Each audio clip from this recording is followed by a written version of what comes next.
Элдик банктын башкы кеңсесинен өкүлдөр келди.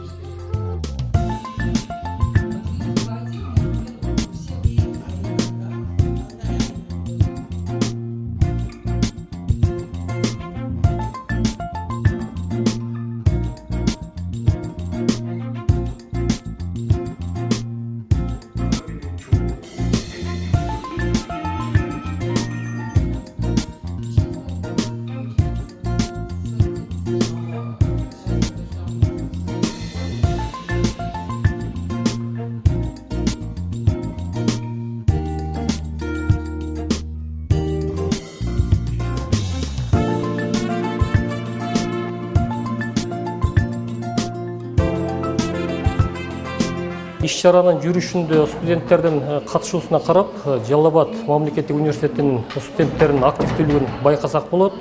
Финансовый грамотность боюнча берген суроолору, берген жооптору. Эми негизинен Жалал Абад мамлекеттик университети биз менен тыгыз иштешип келет. Дайым бизден практикаларды өтүп, ал жактан деле байкаганбыз.